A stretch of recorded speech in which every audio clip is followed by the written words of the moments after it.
Hello everyone welcome back to my channel तीतानी आपण मन को आउ एक नुआ वीडियो स्वागत कर। आज आम देखा लवंग गछ आम आर टे केमती केयर नवा आउ ढेर सारा ये बढ़ फूलकड़ा आसब आउ तार बहुत सारा ब्रांच केमती आसब। चलो देखा केमती प्रस्तुत करवा। आउ जदि देसी गछ आणबे ताहले से बहुत बड़ होता है जहाँफल कि 10 फुटरू अधिका होता है आउ बहुत तार शाखा प्रशाखा आसी थाए। तेणु आम कटिंग गछ जेहेतु बाड़ी रे लगेबा कटिंग गछ आनिबा। मु तो गोटे कटिंग गछ आनी मोटे छोटिया गछटे आनी आ देखंतु केते सुंदर तार हेल्थ हो गलानी गछर। मु केबे देइनी रासायनिक सार केवल ऑर्गेनिक सार गुड़ा सब देइछि। बेसी रासायनिक देले हु हु हे बढ़ी जीव गछ आ बहुत शीघ्र गछ खराब हो जाई थाए आउ तादरे बहुत सारा फंगस लगी थाए। किंतु आमे ऑर्गेनिक खत देले कि ऑर्गेनिक जिनस रे जदी आमे गछटा लगौचे कोनोसी पोक लागबनी कि तार हेल्थ किछि खराब हेबनी।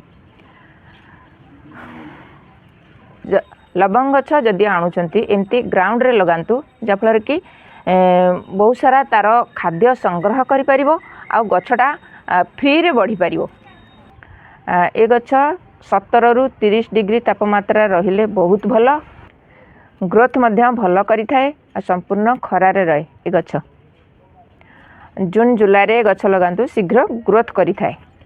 जून जुलाई रे ए गछ कटिंग करि परिबे आउ तार कलिम भी करि परिबे। आ जदि पट रे लगाउचंती 12 इंच पट रे लगैले भल नाइ तो ताठार आउरी बड़ पट रे लगैले आउरी भल। एथिरे ओभर पानी दरकार हुएनी। माटी सबले एभली मॉइस्चर रहितवा दरकार नहले आमूल रे फंगस लागिवो। सेति पई खरा दिने 2 दिने 3 दिन रे थरे पानी दियंतु।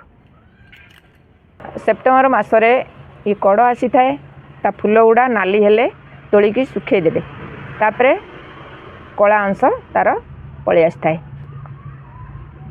नेचुरल लवंग भली हेई थाए। 3 मासरे थरे आधरे जेकोसी खत दियंतु। प्रति 8 दिन 15 दिन थरे फर्टिलाइजर दियंतु। जेकोसी फर्टिलाइजर आपण मानक पाखरे अछि देई परिबे। काउडंग कंपोस्ट हो वर्मी कंपोस्ट हो परिवा चोपार पानी हो चाहा पत्तीर पानी हो जेकोसी फर्टिलाइजर हो आपण माने 8 दिन थरे याकू दियंतु। आमे आज कौन सॉइल मीडिया दबा चलंतु देखिबा। सॉइल मीडिया दबा पूर्वरु एभली भाबरे आपण माने टिके माटी की खुसे दउथिबे। देखो माटी खुसे मु मळा कर देछि। ए मळा रे आपण माने पानी देले से पानीटा ऑब्जर्व करि निए। आमे कौन सॉइल मीडिया दबा चलंतु देखिबा। मु किछि छेलीर गोबर नैछि।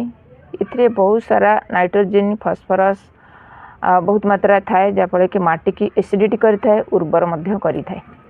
तापरे आमे नबा चाहा पत्ती सहित नीम पत्र मिसिछि। ए छोट छोट जो देसी नीम पत्र मिसिछि आउ किछि कदली चोपा को आमे सुखै करी एभली भाबरे नैछे। आपण माने जदि ताको ग्राइंडिंग करछन आउरी बढ़िया।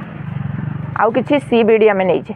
सीबीडी जोटा कि गछ को हेल्थ करथाए कड़ फूल आसबारे साहाय्य करिथाए। आउ किछि आमे नीम खली नबा।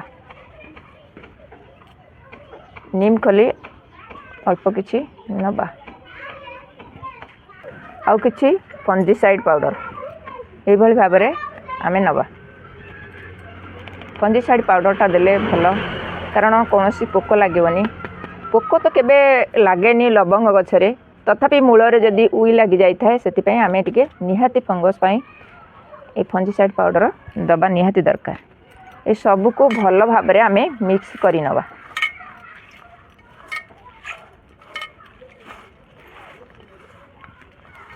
एही भली भाबरे आमे चारि पट को एंती मडै करी दबा।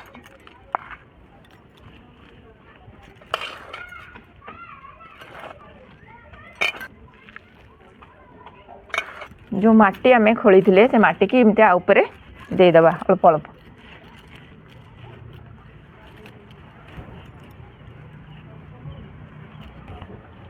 तापरे आमे पानी दबा।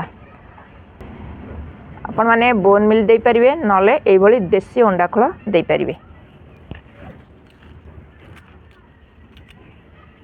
एई पोकमरा औषध 4-5 ठोपा पानी रे मिसई ता मूल रे दबा, कारण हमर एठी नाली माटी जाफल कि उई बेसी शीघ्र लागी जाई थाए। सेति पे हमें 2-4 ठोपा ए पोकमरा औषध पकेइबा।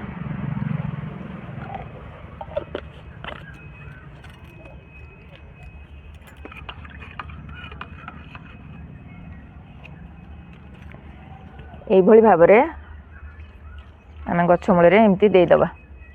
8 दिन 15 दिन थरे मु प्रत्येक गछरे ए औषध स्प्रे करी थाए।